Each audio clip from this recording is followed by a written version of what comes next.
Okay, this is an interview. Let's see, we are speaking with Monsignor James Murray at the Parish Rectory of St. Mary's Roman Catholic Church in Denville. Right. Today is October 5th, 1998, and my name is Cheryl Turkington. Now, you were born in... Where were you born, Father Morristown, Murray? New Jersey, All Souls Hospital. You were born in the hospital then? All Souls, which is now Memorial. Right, part of Memorial. And your birth date? July 1st, 1930. 1930. You don't like July 1st, huh? That's fine. Happy birthday. A little late. Your family lived where when you were born? They lived on Green Street, Morristown.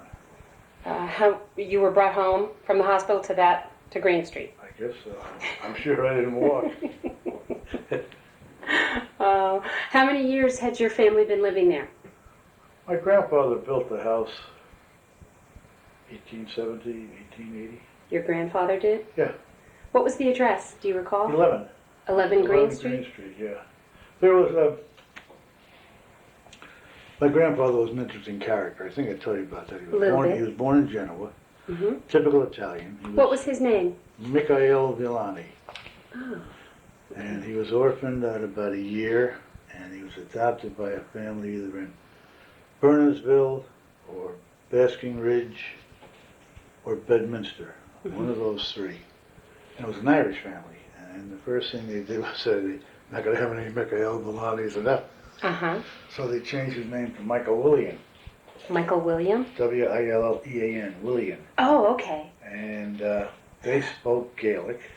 And they were Irish, they had brogues, and this young man was raised an Italian with a brogue, and he spoke Gaelic better than the woman he married, Mary Smith, who was born and raised in Tipperary. Is that right? But then he was married to a woman. Of course, I would expect him to be married to a woman. He was married to a woman, I think they had 2 children or 3 children. Before he married your grandmother? Yeah, she was an alcoholic. And he had a piece of property, the same property on Green Street. And there was a cottage built in the back of it. And there were 2 or 3 children, as they said. He was at work, and she got herself into the bottle and set the place on fire, and the whole family was burned to death. Oh my God. So then... What year was that about? Do you know? I have no idea. It was on Green Street? Yeah, this I found out long after they were dead, and I guess it was the skeleton in the closet that was coming out, you know? Wow. And then he met Mary Smith, who was my grandmother. And You want to quit? sure.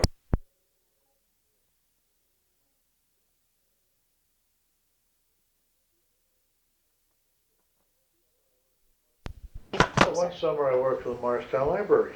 You did? 50 cents an hour as a greenskeeper, gardener. Really? Yep. Oh. Cut grass and cut hedges and weeded. I don't know how old I was then, but I did it one summer. Yeah. Hey, that was big money. Sure it was, I'm sure. And let's see, I worked at Loyola, waiting on tables when I was a kid. Okay. That was 50 cents a day, 50 cents a meal, pardon me. And caddied, Springbrook. Oh, at Springbrook? Yeah. One summer I had a lawn mowing business. Did that. And then when I was a senior, I got a job with Jimmy Lawless driving a truck. Senior in high school? Yeah. Is that the same Lawless that had the store? Yeah. So you would do deliveries? Yeah, I had no work in the store, and that was 7 o'clock in the morning till you got finished at night for $5. Long day. Yeah, but I mean, you know, it was back in '48. Okay. And I was one of the lucky ones.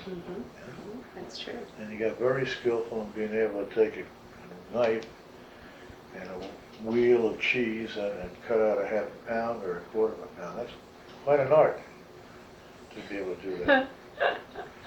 And I learned a lot of things from Jimmy Lawless. They used to sell a lot of stuff loose. You know, cherries would be sold by the pound. And for example, you always made sure you didn't put a pound on the scale. Because the person was there, right, so you're getting a pound, so you put a scoop in. You always had to add to them, never take away. Oh. That was one of the things you learned. Another thing was that you always got to put a 9 in the price. It may only cost 18 cents. You sell it for 19 cents. Because 9 is what people go for. Is that right? Yeah. He was quite a retailer first time, huh? Yeah, it was. I mean, you learned a lot. And that's, sure, you did whatever you could. I mean, money wasn't that. I remember I was able to keep that job for a year in college, and then I had it for a year in high school. How did you afford Seton Hall? Or how did your family afford Seton Hall? Well, see, I got loans. You did? Yeah. Okay. It took me 20 years to pay them back. You know what I was paying for a credit at Seton Hall? I don't think I want to know, but tell me. $10.50. $10.50. I think it's what, $400 a credit now? Oh, it's very expensive. $300. My husband just finished his master's there, and he got some sort of law enforcement break, and it was still big bucks. I got my master's from Montclair in '71, and it was $70 a credit in those days. And I think it's well up at 300 or something now. Oh, I'm That's sure. a state college. Yeah. Oh, yeah. It's gotten that range. Crazy. But everything was proportionate, Yeah, that seems awful expensive. When did you decide on the priesthood? I don't really know. I thought about it, and it was always something I was thinking about, Was it? And I remember when I was a senior in high school, I was a yearbook editor. And when it came time for the class prophecy, they voted they were going to make it the most ridiculous one they could think of. So one of the things they had that an old classmate was married in the Church's Assumption by a former classmate, Father Jim Murray. That was the most ridiculous thing they could think of. And I had been thinking about it then, and a lot of people were shocked when I got out of high school and I joined the diocese. That was because of a priest named Father Meekum. Meekum, he's dead now. He was at jail, at Assumption. Okay. And I still wasn't sure I wanted to be a priest. And I got out of high school, and Meekum said to me, well, give it a try. Get down to Seton Hall. I wanted to be an engineer, and I wanted to build bridges. And he says, get down to Seton Hall, and he said, take the solid subjects, the English and the rest of the things you have to, and try. He said, you can always add the other things later. So I guess it was around the end of August, I joined the diocese on a Monday morning. Is that how it works? You join the diocese? Well, I applied and got accepted Okay.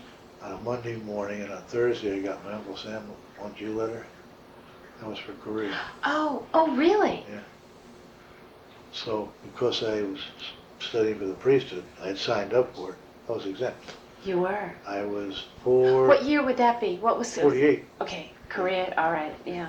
I was 4D. 4D were convicts, lunatics, and clerics. So which one were you now? Clerk. Yeah. Oh, it really was. Monday you signed up, Thursday you got your letter. Yeah. Wow. Talk So about I was fate. down there for that year, and I still wasn't sure. He said, go another year. And at the end of that year, you're moving up to the major seminary. And I talked to him, and he says, well, you got 2 more years of college, go on up. He says, make your decision. He says, and I went up, and I still wasn't sure. And I got my degree, and there was a priest What up was there. your degree in? You ready for this? Yeah. Classical language, Oh. and a minor in education. Uh-huh. And then there was a priest up here named John Tierney, who, God rest me, is dead now. I talked to him, and he says, well, he says, the end of this coming year, end of first theology, he says, that's the year you got to make the decision because you'll start minor orders. Is that? So that's summer I worked, Uh-huh. and I got a job in the Grand Union. It used to be on Elm Street. Mm-hmm. There's a doctor's office there now. Okay. It's right on the right. Mm-hmm. And they weren't hiring part-time, so I went in and I told the guy I wanted a job. He presumed I was going to be full-time. I didn't say a word. So I had to explain, you fill out the application and all, and college graduate, and then I had a year after college, supposedly, but boy, I was doing some extra studying and all, and, well, you ought to go to our managerial school. Well, I said, look, well, let's be honest. I said, why don't I work here for the summer, and if I like it, then I'll go to school. Because if I go to school and you sink all that money into me and I come out and a week after I get out, I don't like it, I'm going to quit. Well, he thought that was a great idea.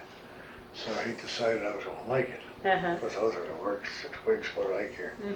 But there was a little girl named Helen Sutton who was worked in there, and she was a senior at Ohio State, cheerleader. Pretty simple.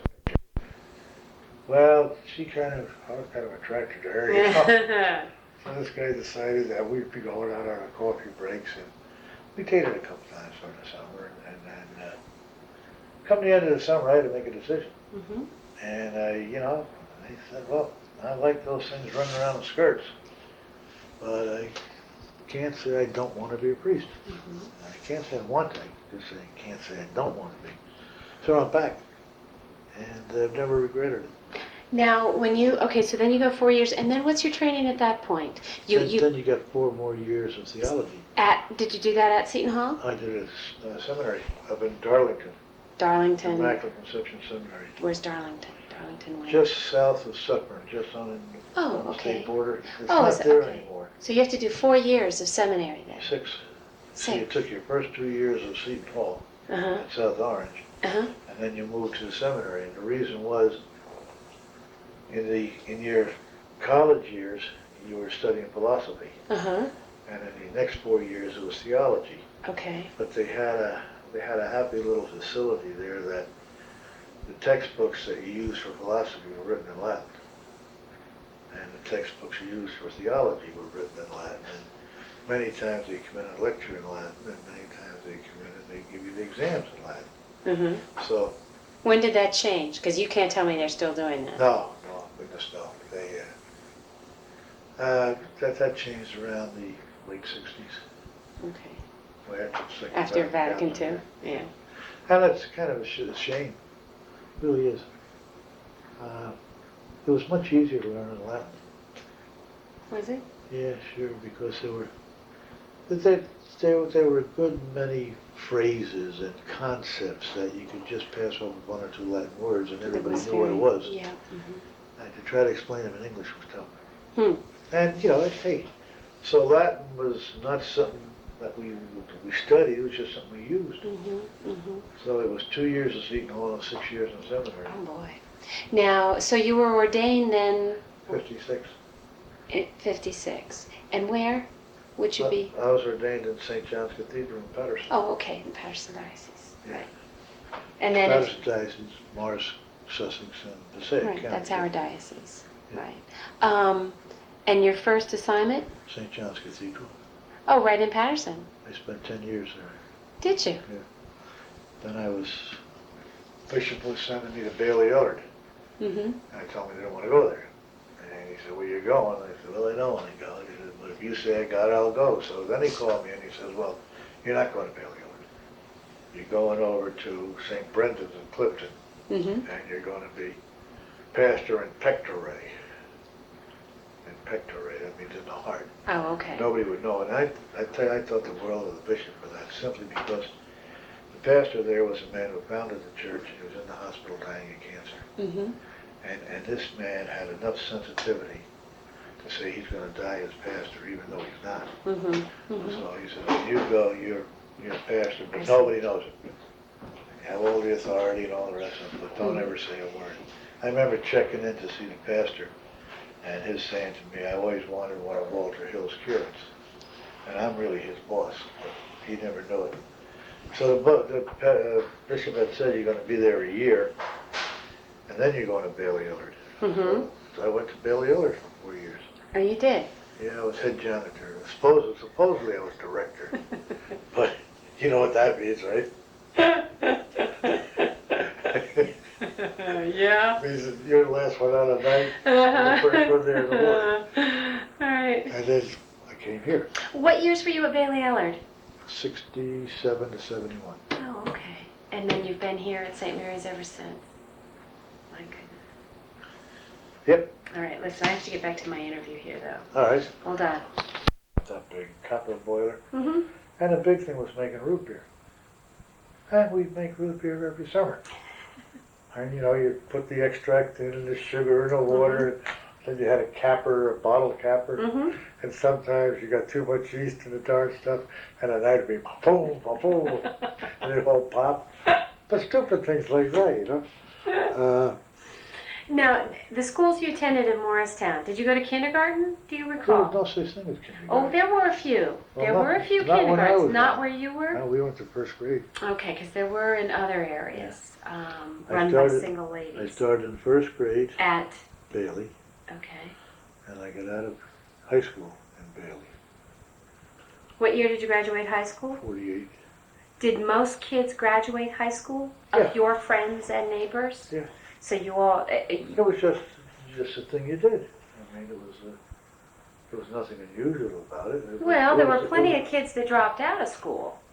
But you didn't, Not. not in this neighborhood. we all weren't. Mm-hmm. Now, I don't know about kids who weren't in my grade, Mm-hmm. but my guys all graduated. You know, there were 6 of us called the Bachelor 6, which was a term of ridicule, by the way. Why was that? Well, there were 6 guys that palled around together, you know, and I don't know, some wag with some dizzy girl, I guess it was, counted up the dates we had on a weekend, and it came to 23. It was Friday night,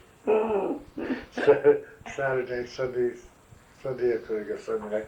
One of the guys couldn't get 3 dates, so they called us the Bachelors. But that's the kind of stuff we got involved in.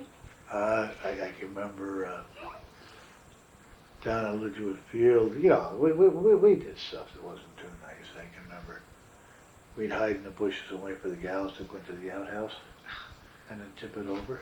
The squeals of delight, and all that kind of stuff. You know, interestingly enough, there was no drugs, there was no liquor, and there was no sex. My goodness. And we were as happy as could be.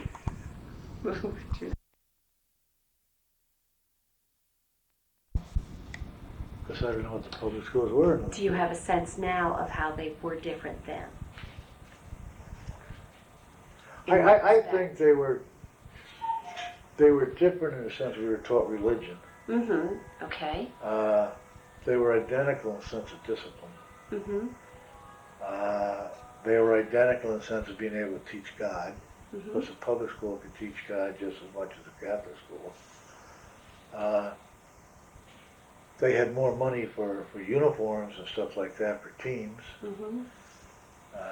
Their facilities were bigger and better. Public school. Yeah. But that's about all. I mean, Why do you think, particularly for Catholics, it was so important? I'm talking in more general terms because here. of religion. That they You know, felt that they had to have their own public school, Well, or their own schools? They had to have the faith taught. You know, I can remember. I can remember signs in Morristown. Help wanted, Irish need not apply. Is that right? Yeah. You know, there was prejudice there. Mm-hmm. And that's the answer to your whole Catholic school system. The immigrants had to have the security of having the religion taught to their children. Do you think that Catholic schools reinforce that ethnic identity at all? That Irish Catholic, well, certainly a Catholic identity, but do you think it helped in that respect? I don't think it had anything with ethnicity. No? Catholic, yeah, but I don't think there was too much made about whether you're Italian or Irish or Polish or anything like that. And yet St. Margaret's was primarily, That was because the people who settled the there. neighborhood was Italian, is that You see, correct? if you take a look at Morristown, the green is the center, and your Protestant churches around the green, and the outlines, the outskirts, are Assumption and St. Margaret's. Right. The Catholics were indentured servants for all practical purposes. And the black churches also, Yeah, same thing, They away were from on the green. other side. Well, I can remember working in Loyola. A good friend of mine, Herb Jones, black man, good friend. And he told me about the Ku Klux Klan in Evergreen Cemetery. That's on Martin Luther King Sure. Drive. Now, they burned crosses there. Did they? He was driven up from the south by the Mhm. Ku Klux Klan. Herb was a cook at Loyola Retreat House. He converted, became a Catholic. Mhm. Lovely guy. In fact, my grandmother, when I said my first Mass, I invited Herb to my Mass. I invited him to my dinner. And my grandmother said she wasn't going to sit at the table with a black man. And I said, well, gee, Grandma, we're going to miss you. And she came, and Herb and his wife sat there. You know, Herb was a great guy. Mhm. But he told me about Ku Klux Klan and cross burning and all. Now, I've heard from what little research I've done, because this is a topic that interests me, that back in the 20s, the Ku Klux Klan was active in Morristown and surrounding areas. We have pictures of them at Basking Ridge, on the steps of the Federated Church in Chester. But from what I can see, it was more, and probably because there were more of them, more anti-Catholic than anti-black at that time. I've only heard of... But might very well have been. I had never heard of any in Dublin. No, and I've only heard of cross burnings actually in newspaper covering it, was one out on some area that's not very populated, I can't remember now, in Morristown. But he's saying that there were a few in Evergreen Cemetery. Evergreen Cemetery, yeah. Wow. Do you know what time period that would be? Late 30s? Okay, that would make sense. Because I heard, that there were politicians involved from Morristown and the Could Ku very Klux well. Klan. Yeah. Very hard to Who was document. the mayor? Clyde Potts? Clyde Potts. Supposedly brought the blacks to Yes. Morristown. That's Clyde Potts Reservoir. Mm-hmm. Brought them up to work and they stayed, which is fine, but that's... Yeah. I'm going to have to look around some more, because there certainly was, and I think, as I said, a lot of anti-Catholic sentiment. But, there might have been, but I never felt it. Again, we might very well have been isolated. Yeah, I think and so. Insulated as well. Mm-hmm. I think that's very true. Uh, Okay, let's see, where are we? How many of your friends went to college? You did, right? You said you went to... Well, let's see. Mickey Doyle went to Notre Dame. Jim Ledwith went to VPI. Sully went to St. Peter's. Dick Comiskey went to nursing school. I went to Seton Hall. You were a well-educated bunch. Yeah, well, we got a great education in Bailey. I Mhm. mean, we really did. They've all done very well. Hmm. Dick Comiskey owns a hospital, a nursing home, little nursing home down in Montclair. He's retired. Mm-hmm. His son runs it now. Jim Ledwith is a retired vice president of Johnson & Johnson. Mm-hmm. Sully's a priest. I'm a priest. Mickey Doyle is a retired undertaker. Mm-hmm. I haven't been able to get hold of him yet. Mickey's a good guy. I've called him, but I haven't been able to. So, we've all done well as far as that goes. Mm-hmm. Mm-hmm. We never really thought too much about it. Well, okay, you said for the first time ever you realized you were poor. When was that? At seminary? I guess, I guess probably when I left school. Mm-hmm. Because we were all in the same boat. Mm-hmm. I mean, there were none of us who could splurge. We just didn't have it, and we never thought about I it. didn't think twice. Well, Right. and it was great when you think about it. I can remember some of the kids in school would have Wonder Bread, Mm-hmm. and you know how nice and neat that's sliced. Mm-hmm. I used to be envious of them because I had homemade bread, and how it's thick and federal. And boy, how dumb I was, huh? I did too. My mother baked our own Yeah. bread until I was 10 or 12, and I thought that was just awful. And Yeah. now I wish I could bake the bread. Uh, Just goes to show.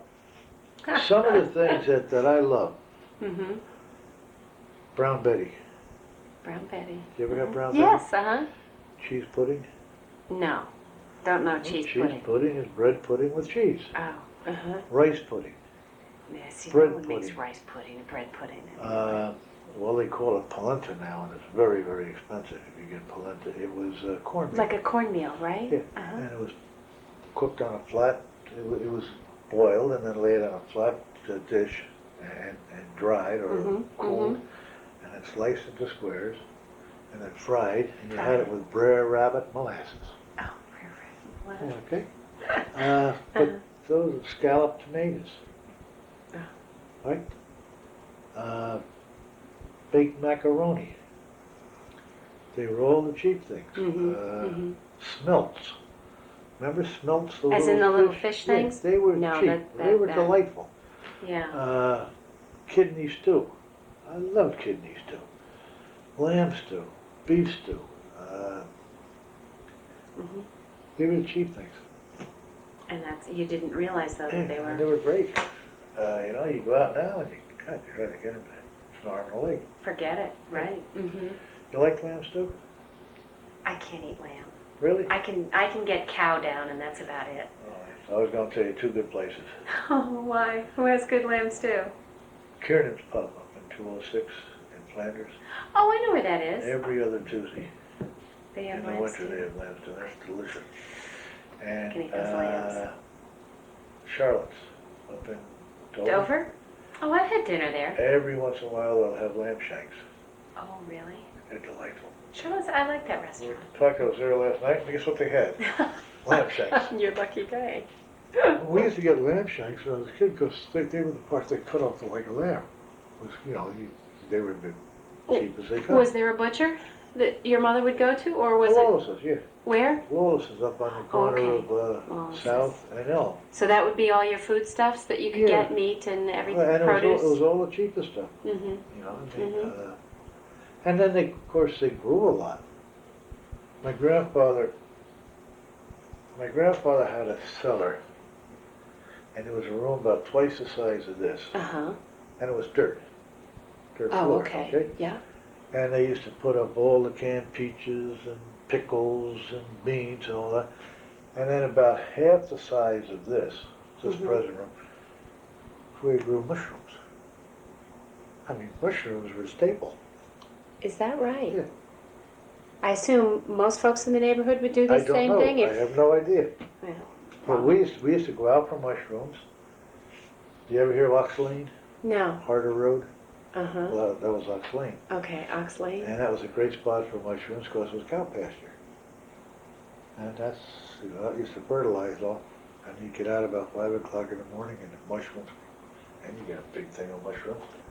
And another thing you do is go frogging. You ever go frogging? No. We have No, I haven't. It was just part of growing up. Mm-hmm. There'd be a trident spear, and it'd be, maybe 8, 10 feet long. Uh-huh. And a flashlight with a lantern, actually. And you go out at night, and you see a frog, and pin them with that, bring them up, and you grab them. And you'd have the two legs in here, and you just slice them like that, throw the rest of the frog away, stick the legs in your pocket. And it'd be just like a hunting pouch you'd have. Uh-huh. And you come back with maybe 5, 10 pounds of frog's legs. So there'd be frog's legs. And you'd be eating these, I mushrooms. assume? Yeah, and they'd be sauteed, no? They Is were that delightful. And now what do you pay for frog's legs? Oh, my goodness, I don't know. But, it was that kind of stuff. But they grew all the stuff. They grew. Right. I can remember sitting on my grandfather's lap. And you know how you get glimpses of a childhood? Yeah, I do. 3, 4 years old? Mm-hmm. And him teaching me how to make a mountain with the salt to dip the scallions in. Really? You know the little scallions? Sure, the little, right, green onion, You yeah. make a mountain with salt, and you dip the salt, dip them in salt, and you eat them. I can remember that. Funny things. Yeah, I know. remember, No, but that's very typical, I think. Now, that was your maternal grandfather. Yeah. And when did he die? He died when I was about 6 or 7, I guess. So that would be about 35 or 36, someplace Okay. there. Yeah. Okay, so yeah. Oh, so you were young then when Yeah. you remember that. I can remember sitting in front of our house. There was a hedge, and there was a cement wall, come up like that, maybe it was that high. Mm-hmm. And I can remember sitting on that ledge, Mm-hmm. and Johnny Thomas Savage saying, my grandfather was dead. Johnny who? Thomas Savage, Johnny son of a bitch. Okay, Johnny And, all right. My grandfather was in the house being waked, and I can remember him telling me if he went there, your grandfather's going to jump up and bite you. I can remember that. Why? I don't know. Yeah, it must have stuck with you. I can remember another time my sister and I I don't know how we got it, but Gay Head up in Martha's Vineyard. Yeah, Gay sure, Head, yeah. we got a big piece of clay from Gay Head. Mm-hmm.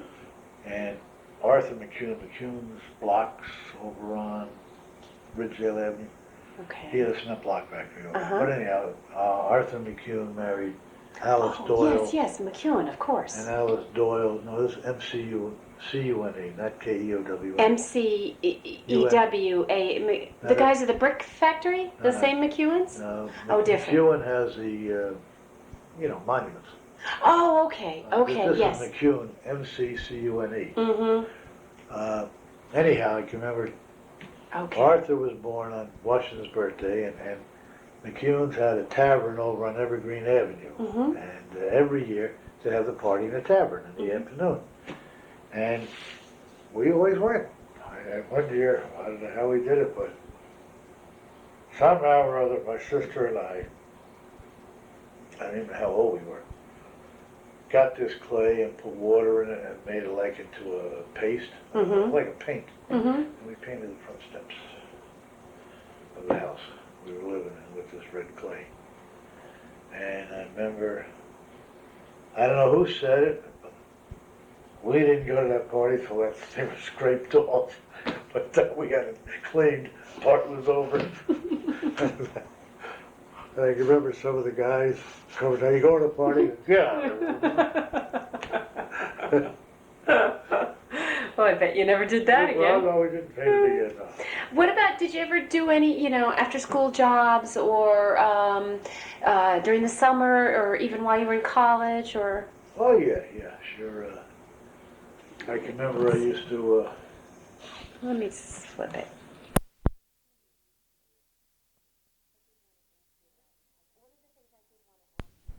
One of the things I did want to ask you about and touch on was politics and how active were either individuals, the community in politics in town. Did the Irish partake in the electoral process?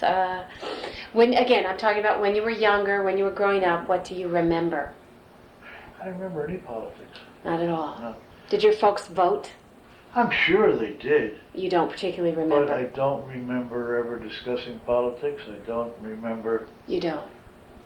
I don't remember any of the local politics. I can remember, for example, December 7th, 1941. It was a Sunday afternoon, and it was a gray day, and my mother and my sister and I had been to the movies.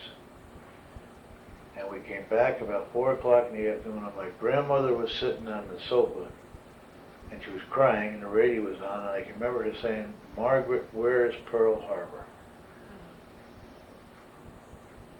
I can remember Roosevelt, radio addresses. I can't remember politics. Would you say your family were Democrats? They were Would you at Catholic. least say, right. They were Democrats. Well, so that's a given then. Sure. Do you ever remember local politicians coming into the community, into the church? Nope. Do you remember that at all? No, I don't. Honestly, No.